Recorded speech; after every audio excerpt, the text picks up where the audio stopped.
श्रद्धा। अब कुछ यहां बैठे हों ऐसे भोले भाले लोग हैं जी, श्रद्धा ही बता दीजिए क्या है, श्रद्धा क्या है। तो श्रद्धा जाए जानते हो क्या है? गुरु वेदांत वाक्येषु दृढ़ विश्वास श्रद्धा, इसे श्रद्धा कहते हैं। का श्रद्धा, अगर जीवन में कोई पूछे श्रद्धा क्या है, तो गुरु वेदांत वाक्येषु दृढ़ विश्वास, गुरुजनों के, माता पिता के, शास्त्रों के वाक्यों में, उनके वचनों में दृढ़ विश्वास ही श्रद्धा है। और श्रद्धा ही तो क्या होगा? श्रद्धा इसे की, वो तो की है, चाबी है आनंद की, प्रेम की, शांति की, ज्ञान की, सुख की, समृद्धि की और पारलौकिक समृद्धि की, और तो और भगवत प्राप्ति की। याभ्याम बिना न पश्यन्ति, इसके बिना देख नहीं पाओगे, जान नहीं पाओगे, इसके आगे इसके बिना चल नहीं पाओगे। इसलिए क्या संभाल के रखनी है? कई लोग तो अपने पल्लू में लटका के चलते हैं सारी चाबियां। कई बार तो हमने ब्रह्मचारियों के जनेऊ में चाबी लटकी हुई देखी। हमने कहा भाई ठीक है, इसकी चीजें संभाल के रखी हुई हैं, ताले में चलने दो, पर कीस वहां मत लटकाओ। इतनी कीज क्यों लिखी हो, घूम रहे हो? एक ही रखो, ओनली वन की। पता क्या है वो? श्रद्धा। इस श्रद्धा को अंग्रेजी में क्या कहेंगे? Unconditional devotion.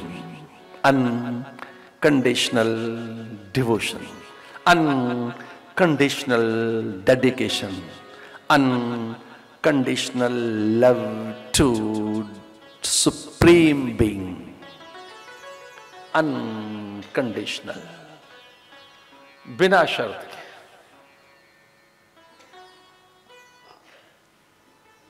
और जिस दिन श्रद्धा पैदा हुई आपके भीतर, भक्ति उदित होगी, ज्ञान उदित होगा, वैराग्य उदित होगा, दुनिया बदल जाएगी।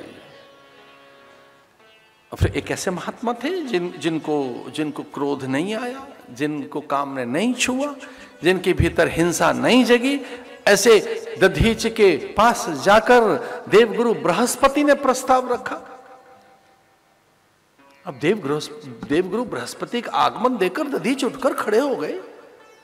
वो कहने लगे धन्य देवताओं का गुरु मेरे द्वार पर, इंद्र जिसके पांव पखारता हो, यम वरुण कुबेर जिसकी प्रदक्षिणा करते हो, भगवान नारायण और स्वयं महादेव अथवा ब्रह्मा जिन्हें देखकर आह्लादित होते हो।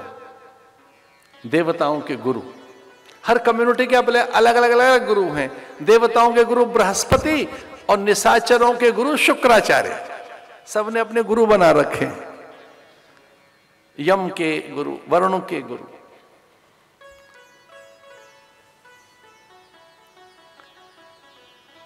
देवगुरु बृहस्पति को देखकर दधीच अत्यंत प्रसन्न हुए। कहा ये मेरा शिष्य इंद्र, ये पूरी स्वर्ग का स्वामी, ये इंद्र देवताओं का राजा, जिसे नित्य भगवान नारायण की कृपा प्राप्त है, महादेव की। लेकिन अब स्तुतियां हमारी वहां तक पहुंच नहीं रही। भगवान नारायण तक हमारे स्वर पहुंच नहीं पा रहे, महादेव तक। हमें तो आपकी अस्थियां चाहिए, उनका वज्र बनाकर वृत्तासुर का वध कर पूरी प्रकृति को, जैव सत्ता को, धरती अंबरक को, नाना लोकों को सुखी करना है। आपकी सीधे सीधे हमें हड्डियां चाहिए।